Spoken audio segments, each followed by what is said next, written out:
Hi there, Mike Perez with Mastering the Young Band and MikePerezBand.com.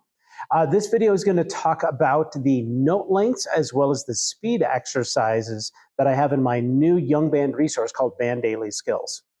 Now, I've already created a couple of videos on these particular topics. I just want to guide you to those and reinforce just a few things with note length as well as articulation speed. So the first is the note length. You'll want to look that up on YouTube. It's just note length for the young band. It's on my YouTube channel at Mastering the Young Band. And in that, I talk about the 5 types of articulations: tenuto, lifted, staccato, accent, and marcato is what I call rooftop. Watch that video. I talk through how I teach and approach each of those 5 articulations, including different ways to explain it to your students to help them understand the difference between those 5. Then in my Band Daily Skills, you're going to see an exercise where students can work on those different articulations. The biggest thing I can recommend when working on that note length exercise is first start at tempo 72. In fact, my entire Band Daily Skills was designed to be used at tempo 72, so you can keep the metronome on, walk around the room, and get through your daily skills pretty efficiently. But my biggest advice is to don't just play through everything.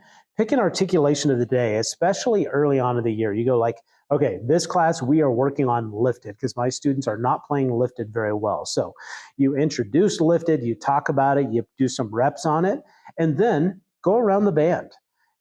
Play a full band, da, da, da, da, then tuba, da, da, da, da, euphonium, da, and so on. Go around the band with the lifted, with whatever instrumentation you have. I always recommend going from the bottom to the top and then ending with percussion. And then talk about it. Go, okay, which sections were over-articulating? They were using a ta instead of a da.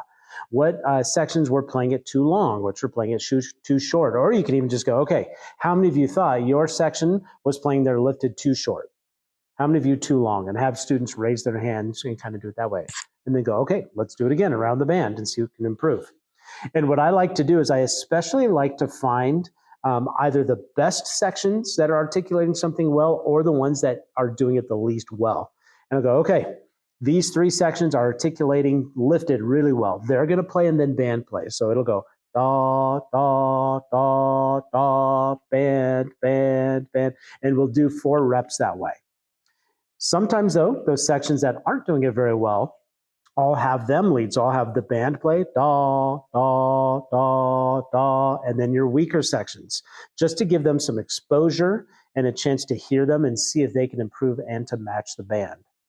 So that's my biggest advice I would give on note length is don't just play through the exercise. As you're getting closer to a concert or performance, you might just play it to reinforce it, but isolate and work on no more than probably 2 articulations in a class period. Go around the band.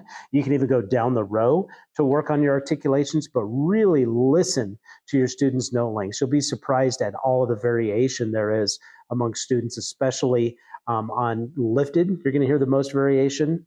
And then accent, probably followed by staccato, marcato. But it's usually those notes that have just a little bit of space. Students tend to make them a little bit too short. But the second part of my exercises are the speed exercises. I also have a video on YouTube for that, Mastering the Young Band. That one you'll want to look under articulations for my essential foundations. And I do talk about the speed exercises on there. The things to really reinforce, the big keys to your students articulating quickly and efficiently is their motion of their tongue. Number 1 needs to be up and down. The tip of their tongue moves up and down. What too many students do is they go back and forth. And you can see the sign of their tongues moving back and forth instead of the tip moving up and down is jaw movement or this moving in here. If they're articulating correctly with just the tip of their tongue moving up and down, not back and forth, you shouldn't see jaw or movement under here.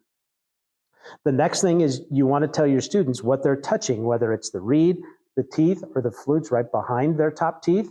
Only 2 taste buds should be touching, not the entire tongue. They shouldn't be smashing their tongue up against their reed teeth or right above their teeth. It's 2 taste buds. That's what I tell my students. The next thing is those two taste buds need to be touching the same spot in the mouth each time. It shouldn't be dancing around, moving back and forth. It should be the exact same spot each time. The last thing for the young band student is the air quality, the airflow. They need to be pushing that air across the tongue. And that's what really gets the tongue to, it almost feels like a flutter feeling as you're going faster. They need to keep their airspeed fast to keep that tongue moving. Those are the main keys to getting your students to articulate. Be sure too that you are insistent that they stay in tune when they're articulating, whether on note length or on speed. Some students might have really, really fast speed, but then when you look at their tuner, they're really sharp or they're really flat. They need to stay in tune. They can only play as fast as they can stay in tune on any of these exercises. So again, watch those videos, my note length video on YouTube or my Essential Foundations Articulation, where I cover the speed exercise. Again, that's at Mastering the Young Band.